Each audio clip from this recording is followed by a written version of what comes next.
Hey everybody, my name is Brian Finnerty. I'm a contributor at Macabre Daily, specifically the writer of Skeletons in the Closet, our column where we love to explore everything that is queer about the horror genre. And to help me with that conversation today, I'm super excited to be joined by Katrin Nugent. Good morning. Good morning. Thank you so much for having me. Oh, absolutely. So Katrin is the star of a show that if you're a fan of Macabre Daily, you have definitely heard about because all of us are pretty much in love with it and have been singing its praises for about a year now. But The Trouble with Tessa, which was an exclusive on Screambox that premiered last year, I believe, and correct me if I'm wrong, I think it's available now on Tubi and Amazon and Mhm. maybe some other streaming services too. So if you're watching this, you have no excuse not to check the show out at this point. But it was created by Dennis Callow and Bethany Watson, who they've been guests on our podcast before. They've done a couple interviews with us with my colleagues Sean O'Connor and Matt Orozco, and we're pretty much in love with them. And they were so generous to connect you and me, Katrin, so that we could talk about dig a little bit more into some of the queer elements of Trouble with Tessa. So yeah, thanks for being here. Of course. Yeah, there's so many amazing elements of the show, but it's really exciting to talk about all of the queer ones because Mhm. I think a lot of them we kind of found along the way too, which is really interesting. Absolutely. Yeah, it sounds like it was from some of my conversations with Dennis and Bethany, it was a very natural process. Like it wasn't, they did not necessarily sit down with the intention that we're gonna write queer horror, but Yeah. it very much just through the creation of the story and then casting you, it really just evolved very naturally, which is really cool.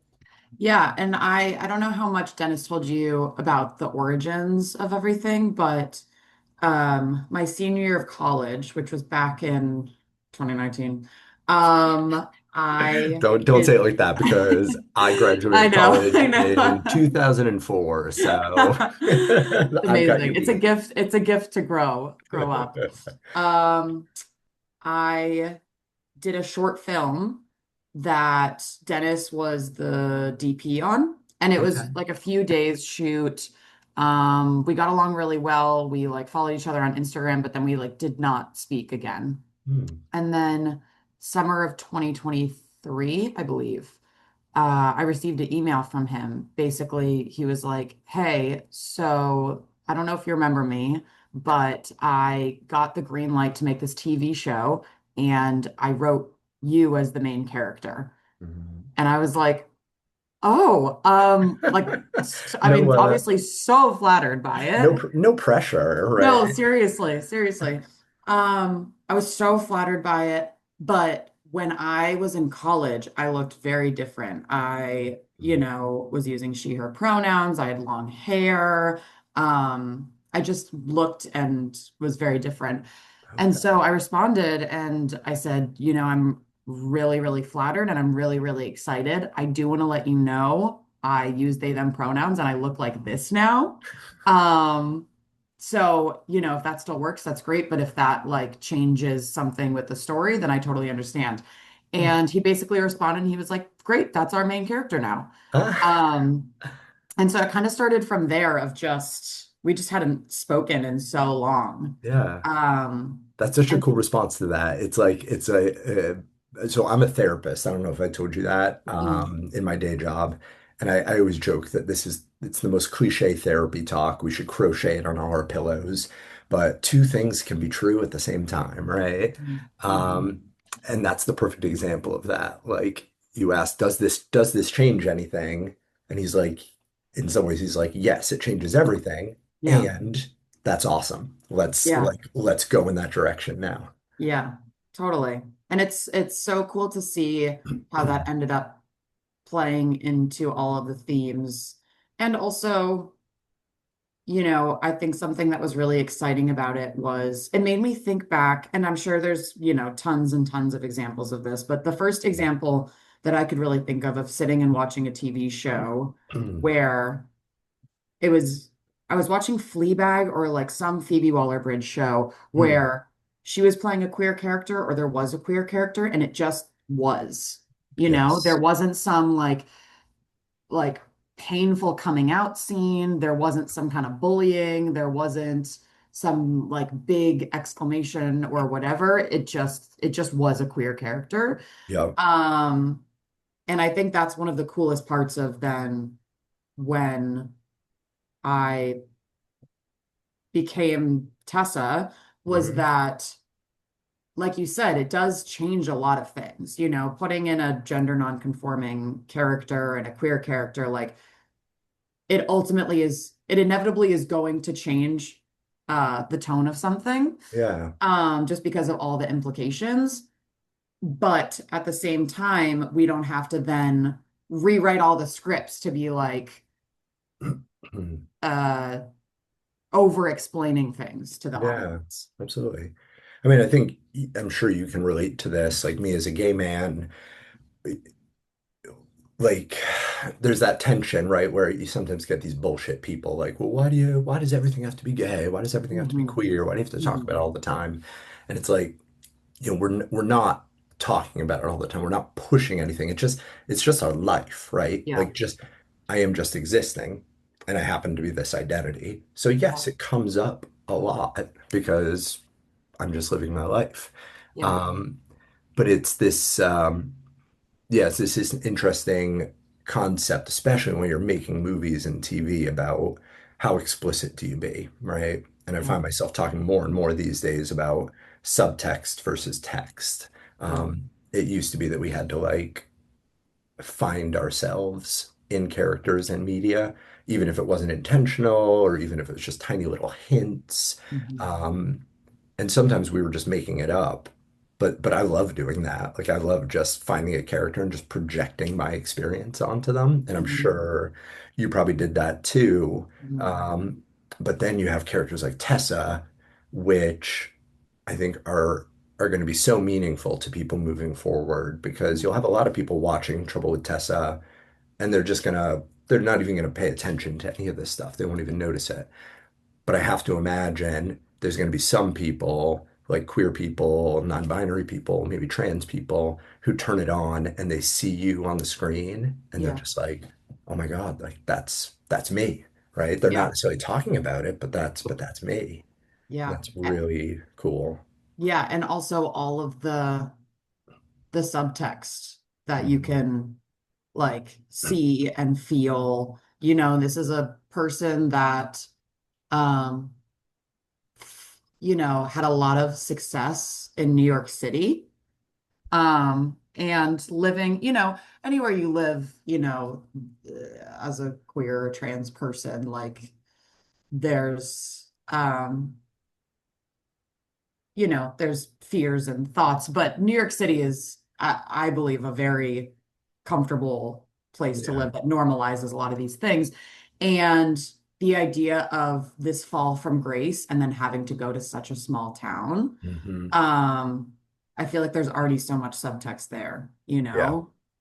that I think watching it as a trans person, you can really pick up on.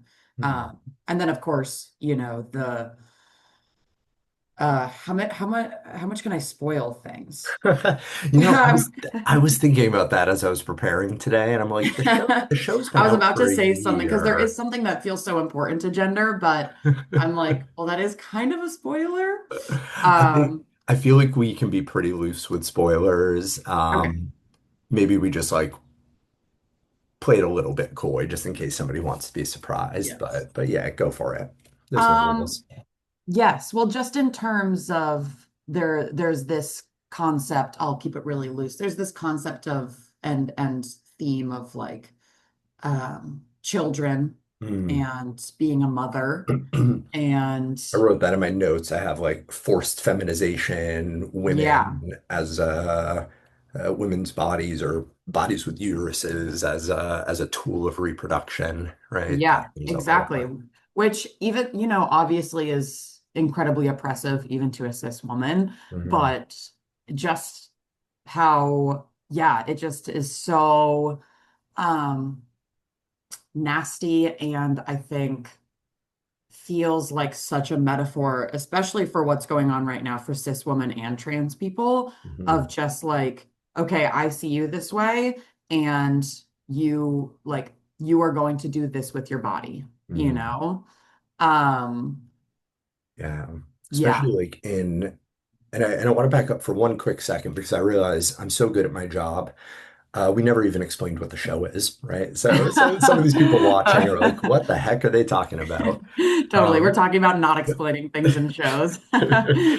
but in a nutshell, The Trouble with Tessa, and please correct me if I get Yeah. anything wrong. It's the story of Tessa, a documentary filmmaker in New York. Hmm. There's some controversy in their past that leads to them kind of having to flee the city, take sort of a forced sabbatical, and you find yourself in this little town of Lowery. Hmm. And again, without getting too into spoilers, you discover a box of VHS tapes and cassette tapes Hmm. that really hint at this really dark history in the town and this dark mystery that you find yourself just getting drawn into. Yeah. Would you say I did it justice? Absolutely. Yeah. Absolutely. With no spoilers. Okay, good. And what was I saying before that? Because I realized I lost my train of thought by saying I have to describe the show. Um, we were talking We, about just how gender showed up in the show. And just this concept of like, I see you this way, Mm, you are going to do this with your body, yes. it feels very relevant for anybody who's AFAB, Yeah. which if anybody's watching and doesn't know what that means, assigned female at birth. Yeah. Um, And that yeah. that reminds me of what I was going to say. Why I wanted to bring up Lowry, like the difference between like New York City and Lowry. Hmm. Um, Again, it could be creepy for anybody, like cis people, straight people. Yeah. Lowry's just a creepy town, no matter who you are. Hmm. But I think again, the queer identity just made it so much deeper and more nuanced Hmm. because. I'll only speak for myself, but like I live in a very progressive town. It's a place where my husband, my son, and I, we just live our lives. We walk around. Hmm. Not even 99% of the time, I don't even think about my identity most of the time because I just Yeah. know everybody around me loves me. We have great relationships. That's wonderful. Yeah. Every once in a while, though, you travel, like you go to visit somebody or go to an event, and you find yourself in one of these small towns, and all of a sudden, all those experiences and those questions come flooding back into you. Like, Hmm. wait a sec, is this a safe space? Is this a place I can be myself? Um, what do the people around me think of me? What assumptions, right or wrong, are they making about me? Hmm. Because this is a very different world. Yeah. And I think that comes up in Tessa's experience in Lowry quite a bit. Totally. Absolutely. Absolutely. Yeah. Yeah. But like one thing I noticed was throughout the show, it's correct me if I'm wrong, I don't think it's ever drawn, no one ever draws attention to it, but your character is misgendered through almost the entire show. Hmm. Is that accurate to say?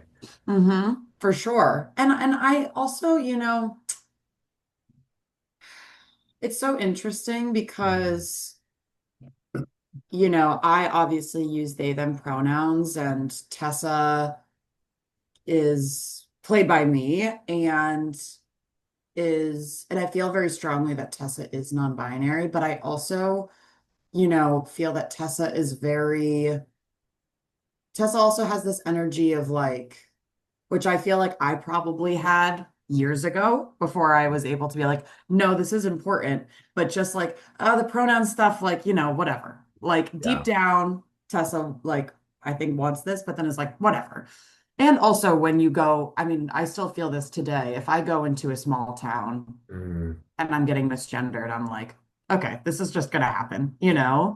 Um, How much energy do I have to like exactly, have this exactly. But conversation? of course, I mean it's like kind of what I was saying before, where it's like you put this character in this situation Mhm. and it completely changes the context of it because yeah, essentially they're getting misgendered the entire time. Yeah. Um, which a trans person watching that is really going to key into that of just like, because of course it's like, yes, this is just going to happen, but it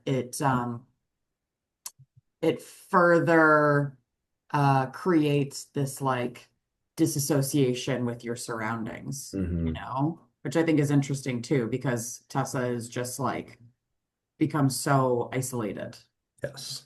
Yeah. And I mean, that's one of the reasons that I love horror, and especially queer horror, is its ability to just take these everyday experiences that are like uncomfortable or distressing, and they can amp them up to the nth degree, right? Mhm. So Tessa is potentially is being misgendered, being looked at oddly by the people in this small Mhm. town. That's upsetting enough, like in terms of Mhm. just real life experience.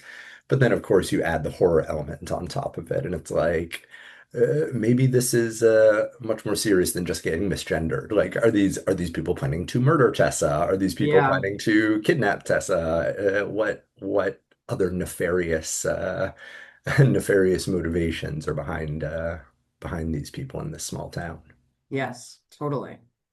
Um, and I thought also it almost gets very meta when we start talking about the trouble with Tessa because we're talking about Tessa as a non-binary person, Hmm. and that's how you played them. Hmm. But again, correct me if I'm wrong, in the context of the show, at no point is that word used, right? Hmm.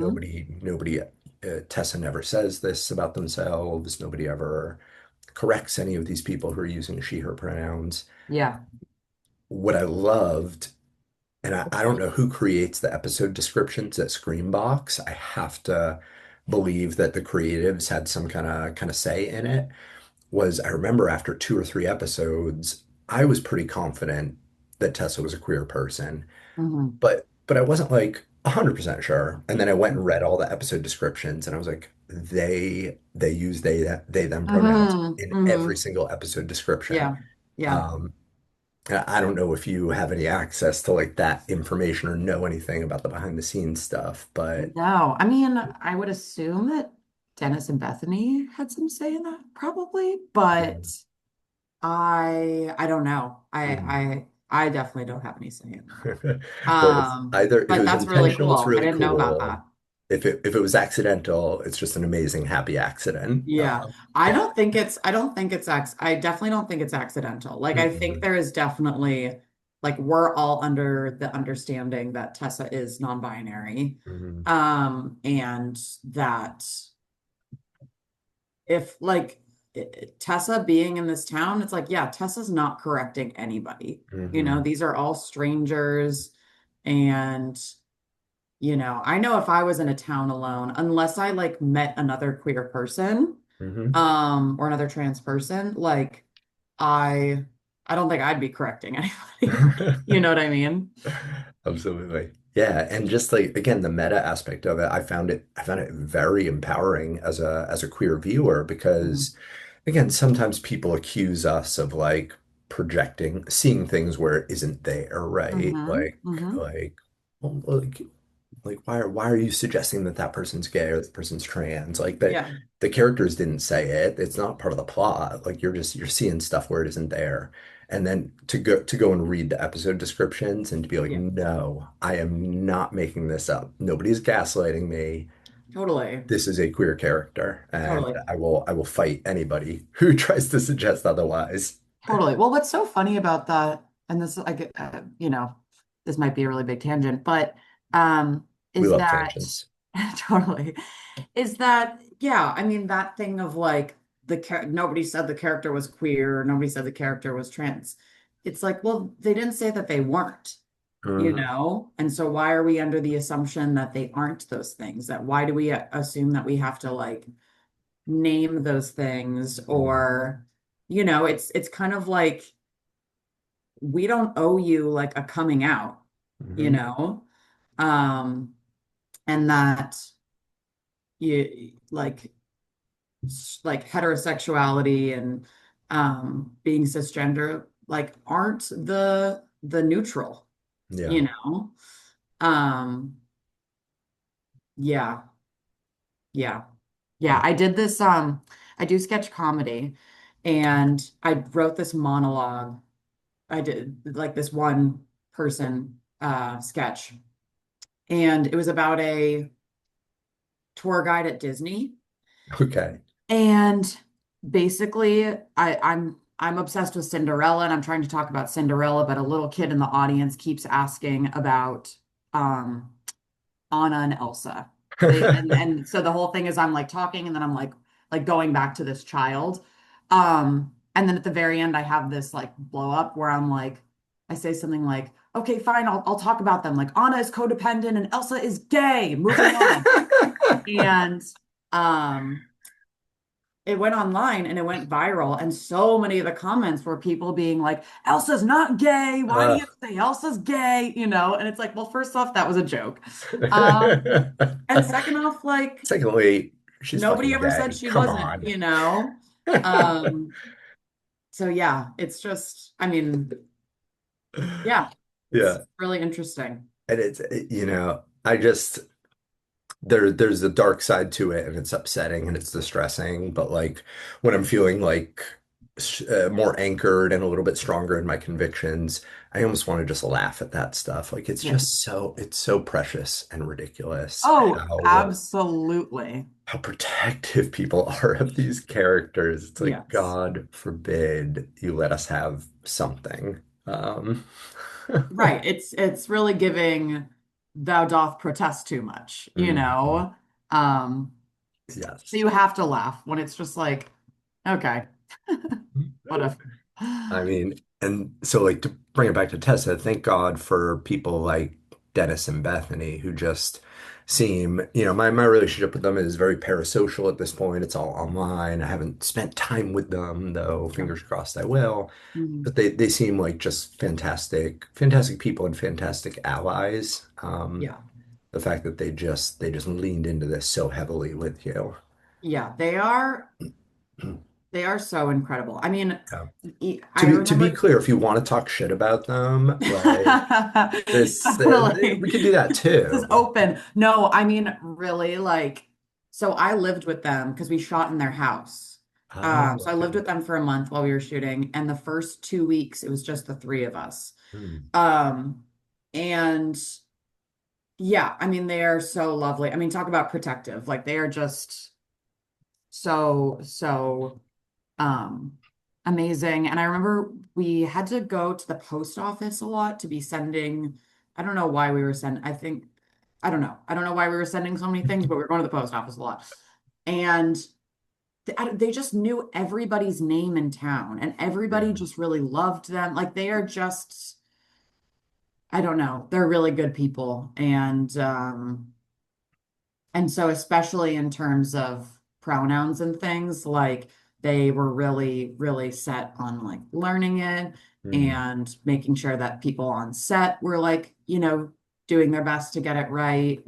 Um, yeah, Yeah, that's really yeah, it was cool. really awesome. Yeah, I loved a little behind the scenes in terms of this interview. Like I said, I was messaging with the two of them. Hmm. And when we first started setting this up, of course, I extended an invitation to either of them. I was like, hey, if one of you or both of you want to join us, we can make it a group conversation. And they were both very insistent. Like they wanted to, like they didn't want to intrude kind of Hmm. in the space, Hmm. in the conversation. They're like, Yeah, if you're talking about queerness and Tessa. Like that's, we have thoughts about it, we have opinions about it, of course, but they're like, that's not really our story to tell. yeah, We want to give Katrin the spotlight, and that yeah, felt very cool. yeah. That is them to a T for sure. Yeah. I wonder if we could talk a little bit more about maybe the development of the character Tessa. So obviously when Dennis first reached out to you, you had this initial conversation and things Mhm. started to shift. Um, I'm curious in the case of this role, like after that initial conversation, what, if any, influence do you feel like you had on the kind of the development of the character, the style of the character? How much of Hmm. Tessa is you versus the writers, if you can even answer that? Interesting. Um, I think a lot of Tessa is me for sure. Like I feel like I was given a lot of freedom Hmm. in developing Tessa for sure. Uh, Another big thing for Tessa was like this, whether diagnosed or undiagnosed, this like mild like obsessiveness or Hmm. like OCD that they have. Yes. And so that was a big thing that we talked about that we wanted to make sure was kind of a through line with the character. That wasn't just like this random person randomly gets obsessed with these tapes, it's very much so like Because to be Tessa, clear, your average person would have been out of that town no, so exactly, fast. exactly. And that's why it needed to have some kind of through line. So it wasn't like, get out. Like, what are you doing? And I think first off, really playing up the fact that like Tessa doesn't have anywhere else to go. Yeah. Like have been fully humiliated, blacklisted, like they need to be out like hidden. Hmm. Um, and then also just this element of when they get fixated on something, like they have to see it through. Yeah. Like they can't just kind of like part with it. Um, Felt really important as well. And like felt like, honestly, almost as important or as important as like the queerness or transness of the character was this like Hmm. I think it's very relatable, this kind of like obsessiveness of just Yeah. like, okay, I especially in the amount of st instability that they're in at the beginning of the show, it's just like, okay, I can't rely on people. So if I like solve this, like this will make everything okay, Yeah. Um, that felt like a really important part of it as well. Yeah. Well, and even that, like, mental health exists everywhere in all facets of life. Yeah. But, speaking from my perspective as a therapist, I won't go too far down the rabbit hole, but it's very well established in the research that the queer community and really any marginalized community, we just see higher rates of mental health diagnoses amongst them as well. Um, you know, we could talk for an hour about the reasons for that, Hmm. and Hmm. but the fact is, it just is, and so that in some ways is also it's not explicitly queer, but it's a part of the character, part of the narrative that I think would just naturally draw queer audiences to it Yeah. because we know what hardship is. We know what it is like to have brains that don't always cooperate with us. Um, Yeah. Yeah. And I think too, like the scene, it's either the end of episode 3 or the beginning of episode 4, I forget. But when Tessa is sitting with Freddie and has that breakdown, yeah. I think Tessa's MO is just kind of like, don't dwell, don't dwell, don't dwell, just really like kind of detaching. Hmm. And I think that's a very queer thing to do. Yes. And I think that's when, a lot of those behaviors do come up, like in times of stress, when it's just kind of like survival Hmm. Yeah. instincts. And so, yeah, I love that scene so much because it's just kind of that feeling of like letting it all out and just like resting for a moment before Yeah. even more chaos ensues. Before things get worse, Yes, which it's a exactly. horror show, so they get worse, we can assume. Yeah, for sure. But yeah, that also I was thinking that idea of safety comes up a lot. Queer people, it's one of our strengths. We're fucking survivors, we're Mhm. resilient as hell. Um, Sometimes that can be really, really adaptive, and then sometimes it can be maladaptive. Mhm. And I think even that idea of staying in a dangerous place, um, it's very easy for someone to look at someone who's in a dangerous place and just say, well, just change your circumstances, get out of it, leave.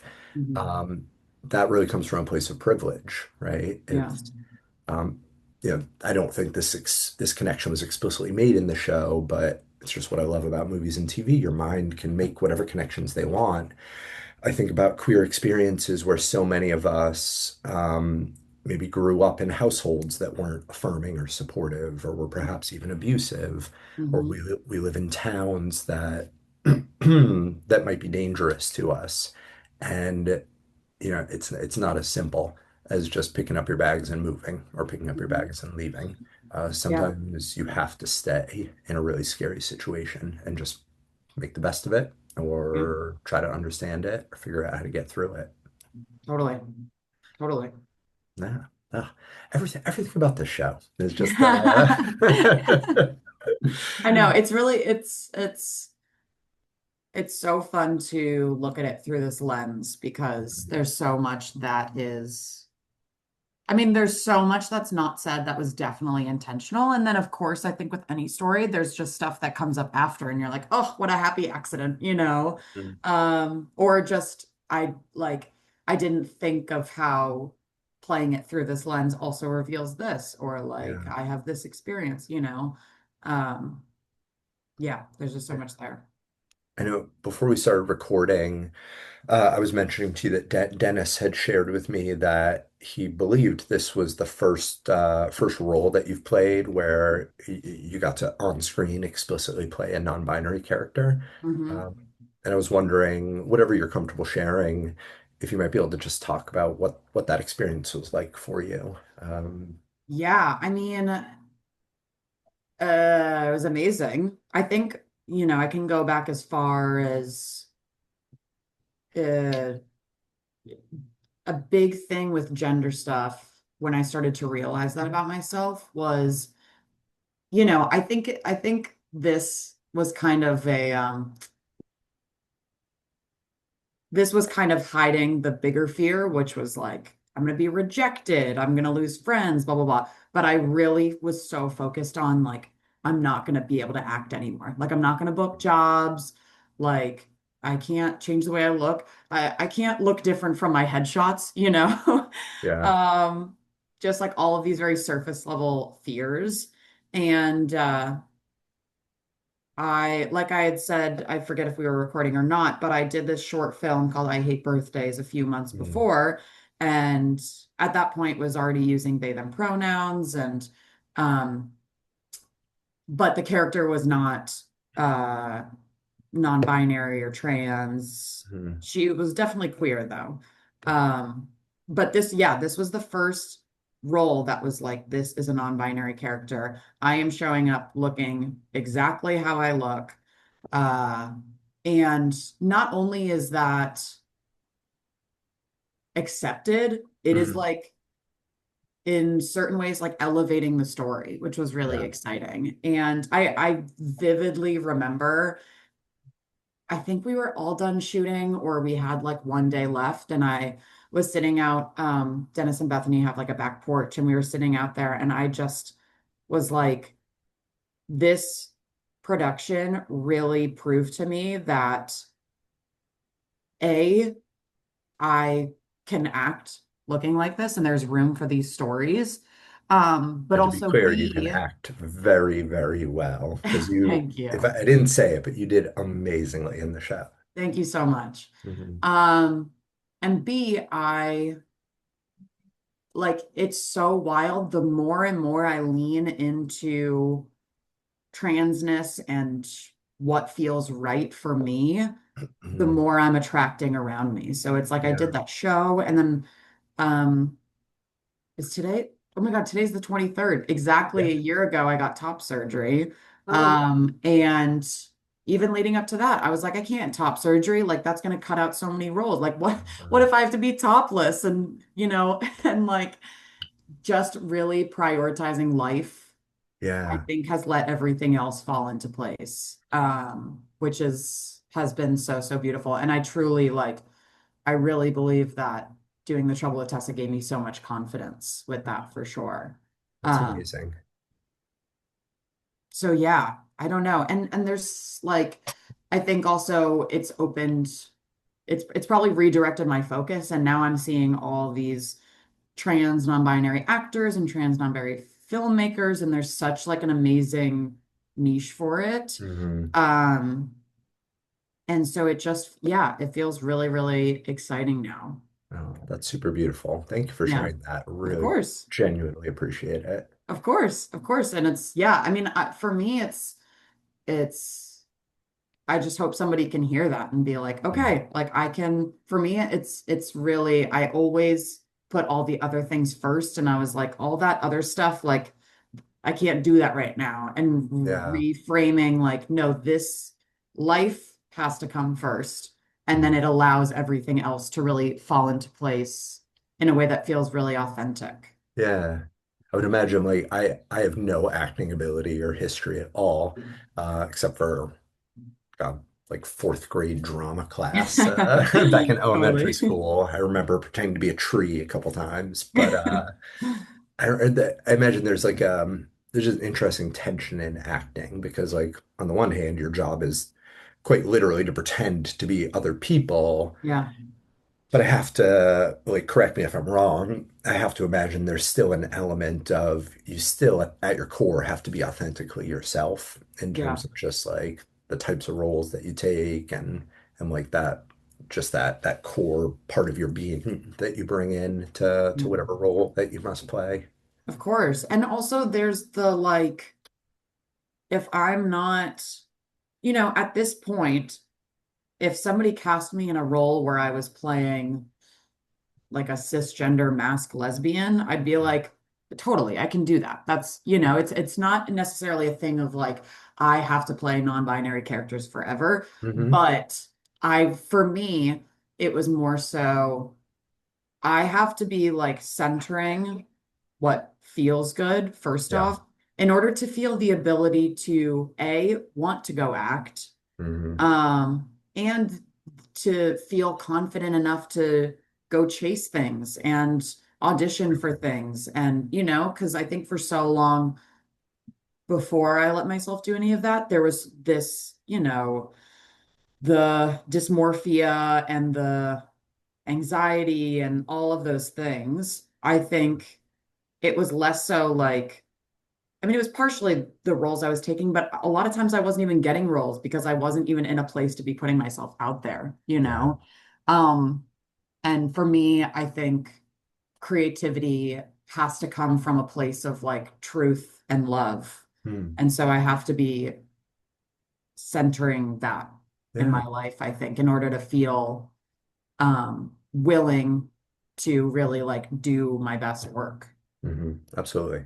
I mean, I think we see that with, again, marginalized communities and sub communities all over the place in media is there, again, there's just this constant tension of like,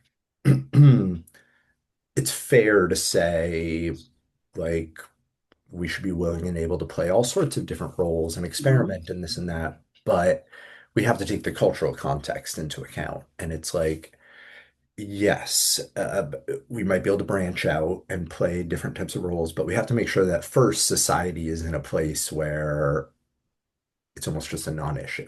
It's Yeah, like once we get there, then we can be a little bit looser with some of these guidelines, if that makes sense to totally. you. But Totally. Yeah.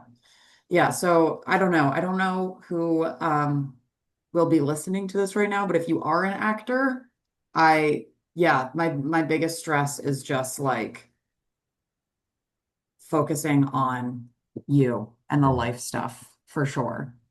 Because honestly, after doing Tessa, I didn't immediately, but I set a consultation for top surgery. wow. And I wrote this film, this short film, the blue one, Okay. back in 2019. And it's crazy. I just screened it actually for the first time a couple weeks ago. Oh, really? Um, and it's so funny like reading it or like seeing it and being like, this is such a trans film, and I wrote this before having any concept of that. But a few months after shooting Tessa, I reached out to somebody and I was like, I've been sitting on the script for 6 years. Like, do you want to direct this and make this? And then a few months later, we were shooting it. Like 6 months later, probably we were shooting it. Um, so yeah, it can be really like invigorating, Yeah. Oh, absolutely. to be um yeah, like having that opportunity to play something that was so authentic, I think really made me realize like, oh, okay, here we go. It's awesome. Like there's space I'm for this. so happy that it was such like a formative experience, and that to like go back to just the idea of horror, people who aren't horror fans, I think they often look at the horror genre and think, oh, it's so dark, it's so creepy, it's so Mhm. scary. Like, Mhm. who are those weirdos Mhm. who love all that gory, the frightening shit? But then you talk to people and you hear stories like this, Mhm. and I don't think people who aren't in the world can understand how empowering and like beautiful the horror genre can be. Yeah, As counterintuitive as that sounds, like it brings out such beauty as well. totally. And there's always such beautiful, not always, but within this, I feel like there's so much like beautiful metaphor with Yeah. it, you know? Now, as we start to wrap up, I do want to put you on the spot a little bit. I was listening to an interview with Dennis and Bethany, and Mhm. they said that most of the cast is not big horror fans. Does that include you? What do you It think of does. scary It does. movies? I don't not I don't dislike horror, you Mm, know. I haven't seen Backrooms yet, but I just saw Obsession and I like loved it. I yeah. loved it. And I think it was after I did Trouble with Tessa, I like went and watched Scream for the first time and I like went through and watched a bunch of classics for the first time and really, really enjoyed them. That's awesome. So it definitely opened me up to the genre for sure. But Yeah. it's just never been the first thing I go to. But Mhm. if anybody ever sent me a recommendation, like I always am open to watching it. Yeah, absolutely. That's super cool. I'm gonna have to put together a maybe like a queer horror watch list for you. Yes, I would love that. Please. Please. Have you ever seen anything by I got a name I haven't said out loud before, so I hope I'm pronouncing it right, but Alice Mao McKay. Are you familiar with her? No. She's a trans filmmaker. Incredibly prolific. Mm. She just released, I think, her seventh or eighth feature, and she's only like 26 or 20 27 years old. Oh my Um, gosh. she, I honestly think you'd really dig her movies. Yeah. They're not, they are horror, sometimes leaning a little into sci-fi. Hmm. They're not super gory, super frightening. It's more about like she creates these amazing just across the spectrum, queer characters. Now she's got non-binary characters, trans characters, gay characters, cis characters, um, and they're incredibly relatable. And then just puts them into these like wacky scenarios. Cool. Um, Honestly, I'm just like thinking out loud, and we're gonna put this energy into the world. Hmm. I could see you in one of her movies. Like you Thank could you. take Tessa and just drop her into an Alice McKay movie, Yeah. and nobody would bat an eye. Yeah. So we should we should make this happen. Okay. Connect Wait, the I'm two gonna of you. do some research and watch her movies for sure. Absolutely, yeah. The most recent one that just premiered at a film festival. I wrote a review of it last end of last week. Is Our Effed Up World. Um, Okay. so check that out. Okay. T Blockers is another really, really good one. Cool. Um, and then after that, you should watch Queens of the Dead by Okay. Tina Romero. Have you heard of that one? No. Okay. All right. Okay. I could just start talking forever right now, so Yeah, I'm going yeah, to yeah, make totally, myself totally. pause. Yeah, if you want to send me a list, I'm I going to will send you be an email. on that. It'll be my summer watch list. Oh my God. And then can we like have you come back and Yeah. we'll Yeah, talk yeah, about yeah. them like Perfect. once you've gotten your like queer horror 101 education. Yes. Perfect. That's amazing. All right. I'm gonna try to be responsible and respectful and wrap things up right now because I know you have a life to Perfect. get back to. Um, but Katrin, I so appreciate you talking with us about this. Of course. Thank you so much for reaching out. Like, I love any opportunity to talk about this stuff. Mhm. So I'm really happy I got the chance to. Definitely. Now, I always want to make sure if you're somebody who wants to be found online, where can people find you? And then also, do you have like any projects that you want to plug? Maybe a certain short film that you wrote? Sure. My Instagram, I have Instagram. It's if you search Katrin Nugent, it'll pop up. Mhm. Um, or my handle is at Katrin Nuge. Nice. Um, and yes, I just shot a short film last year that I have started screening and we're submitting to festivals. It's called Blue, Bleu.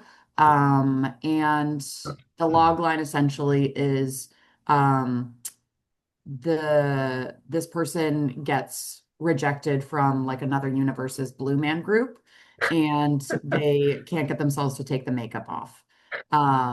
It's really, really fun and hopefully more people will be able to see it soon. But Oh, that's fantastic. yeah, Will you, I know it's not like strictly horror, but will you make sure to share the details about it when it's more widely available? And absolutely. if Absolutely. even if I can't do it on Macabre Daily personally, I will make sure to like push that out and make sure people know about it. Okay. Yeah, that would be amazing. Yeah. Um, and then I don't know if you can say anything about this or if there is even anything to say, but I have to ask. Any chance that we'll ever see more of Tessa? As soon as we finished wrapping, we were like, Trouble with Tessa too. Here we go. And then There's I got to be have more not trouble heard. she could get into, or they can get into. Yeah, Sorry. exactly. Um, I haven't heard anything, but who's to say? Who's to say? We'll Right. see. I I'm don't know pretty if Tessa's sure story's done yet. we're gonna have I think my coworker or our editor Matt is gonna have Bethany and Dennis on his podcast again soon. Hmm. So I'm gonna make him hold them hostage No, I until was going to say really, really drill them and get it out of them because they know yes. better than I do for sure.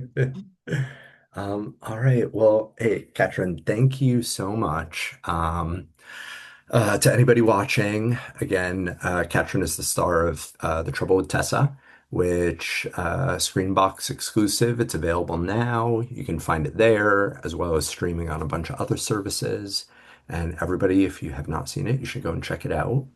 And yeah, in the meanwhile, happy Pride, and Happy everybody should Pride. watch more scary movies. Sweet. I can't wait.